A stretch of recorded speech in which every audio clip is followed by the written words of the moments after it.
Kadjo redesigned her. And one of the things that Kadjo did was a very distinct hairstyle for her. And when I asked her, so what inspired you to come up with this hairstyle? And Kadjo said, ganyan yung buhok ko eh. But yeah, he thought it was something different. It was different from everything else that was seen as far as comic book characters were concerned. So even in little details, we were looking for ways to make it different from everyone else. When we decided to have the kambal, and we thought, oh, the kambal should wear masks. Maybe they can wear the masks from the theater, of tragedy and comedy. But Kadjo still designed it in a certain way to make it not look like the usual masks, and made it more pointy and shaped differently. Again, making it more distinct from what you usually see. When we said, let's have a nuno, and instead of putting the nuno on the usual mound that you see at the corner of the tree, we put him in a manhole. And it was Kadjo's idea to make the manhole his hat. Again, making it different. It's familiar, you know it enough, but somehow we've given it a twist so that when you see it, you go, oh, that's interesting. You see, if you keep showing the people the same thing over and over again, then they'll dismiss you. They won't pay attention. They won't look at your idea. We've given the Manananggals machine guns, and they are, you know, our Manananggal and Trese are in charge of the biggest kidnapping ring in Manila. Sounds like a good business for the Manananggal. Even the tikbalang was designed differently. We have our tikbalangs doing drag races in C5. So if, based on myth, based on stuff that you learned in school, how do you defeat a tikbalang? You're supposed to wrestle it. And if you wrestle it to the ground and grab a strand of its hair, the tikbalang will grant you a wish. So it's, again, the stories you've been hearing over and over again. So we said, what will the tikbalang be doing now? So instead of wrestling with tikbalangs, we thought the tikbalangs would be drag racing along C5. And the head of the tikbalang, if you've read one on the left page where Trese is talking to the leader of the tikbalang clan, if you read the book, the tikbalang lives in Ayala. He lives in the highest tower in Ayala. Because if you're a tikbalang, why else would you be staying at the forest? You know, you want to be in Ayala with cable and air conditioning.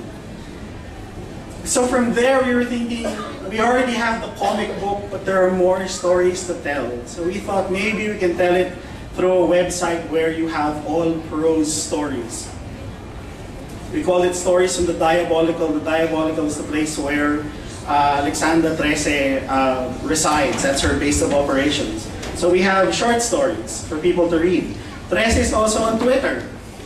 And if you follow Trese on Twitter, what she does is she tells you of certain news. Like, for example, an ex-soldier committed suicide but was hallucinating that someone or something was constantly pursuing him. If you click to the link, it actually leads you to a real news article in the Inquirer. So that bridges the gap for Trese, makes it more relevant to every day. If you scroll down, Trese actually talks about a drug ring that was busted by the police. And then she gives you a little tidbit of information that aside from finding marijuana, they actually found mushrooms grown by the duende, which is of course an illegal substance in the world of Trese. Here Trese is giving Ambush. Ambush is another character from a comic strip, and she's giving advice how to fight zombies. From there, so we have all of these things online, and you have the book. So people started to submit their own interpretations of Trese. There was something about Trese that they liked, that they identified with, so they decided to share their own versions of her. This is actually a Trese doll. These are, we call it amulets. You have little dolls again. This is a Muni by John Calleja of the Kambal. A design for a possible doll for Trese as well. More charms, interpreted in a different way. So you know, it's the artists now expressing themselves, or this is how we see Trese. So as a teenager, as a little kid, as something more horrifying, as a comic strip, She has started to guest star even in Birkada. And here we go. Here's Ambush. Drawn in manga style. And people have started to dress up as Trese as well. They've dressed up as Trese, they've dressed up as the Kambal. Little boys dressed up as the Kambal.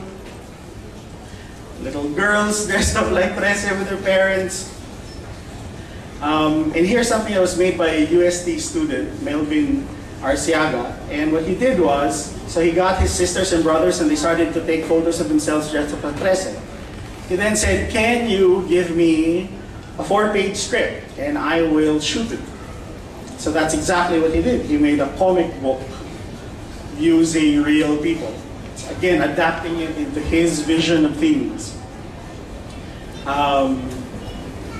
And here they find a bunch of kids that were kidnapped by Aswang. And you get the chance to meet your creation in real life. So she was nice to us, thankfully, and did not plunge that sword anywhere else. So going back to coming up with your idea.